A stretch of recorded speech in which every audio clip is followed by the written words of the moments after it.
করেছেন এসেছেন, আমি আপনাদেরকে সকলকে ধন্যবাদ জানাই, অভিনন্দন জানাই। বন্ধুরা আমার, বাংলাদেশ জাতীয়তাবাদী দল দক্ষিণ এশিয়ার একটি সবচেয়ে জনপ্রিয় দল, বৃহৎ দল। এই দলটি কেন এত জনপ্রিয় হলো, কেন স্বল্প সময়ের মধ্যে বাংলাদেশে একটি বৃহৎ দলে পরিণত হলো, এটি ভাবতে হবে। এই দলের যিনি প্রতিষ্ঠাতা, আজকের এই দিনে আমি শ্রদ্ধা ভরে স্মরণ করি শহীদ প্রেসিডেন্ট জিয়াউর রহমান এবং মুক্তিযোদ্ধা, এবং তার রুহের মাগফিরাত কামনা করছি।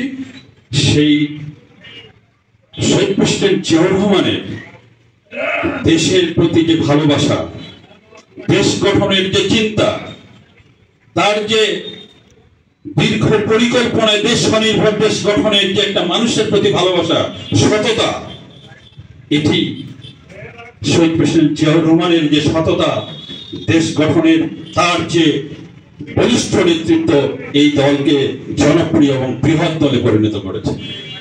তা আমি ধন্যবাদ জানাই যে আগামী দিনে আমরা দীর্ঘদিন নির্যাতিত, নিপীড়িত, আমরা 19 অগাস্টে আমাদের আগামী দিনের নেতা তারেক রহমান উনি আলোচনায় বলেছিলেন যে নেতৃবৃন্দ, আপনারা দীর্ঘদিন জেল জুলুম খেটেছেন, আপনাদের পরিবার নির্যাতিত, আমি জানি আপনাদের অনেক দুঃখ আছে, কষ্ট আছে, কিন্তু একটু ভেবে দেখেন তো, 18 বছর আগে আমাকে শারীরিক ভাবে যেভাবে প্রহার করে বিদেশে বিতরণ পাঠিয়ে দিয়েছিল, আমি 6 মাস আমি ঠিক মতো হাঁটতে পারিনি।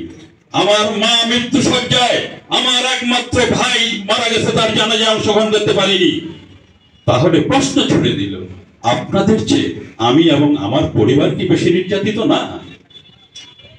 নেতৃবৃন্দ, আজকে এই সময় আপনারা, আমি যদি ধৈর্য ধারণ করতে পারি, সহনশীল হতে পারি, দেশপ্রেমের, দেশের প্রতি মানুষের ভালোবাসে, আপনাদেরকে ধৈর্য ধারণ করতে হবে, সহনশীল হতে হবে। আপনারা কোনো প্রকার অপকর্ম, মানুষ যেন আস্থা না পায়, এটি কোনো কাজ করবেন না।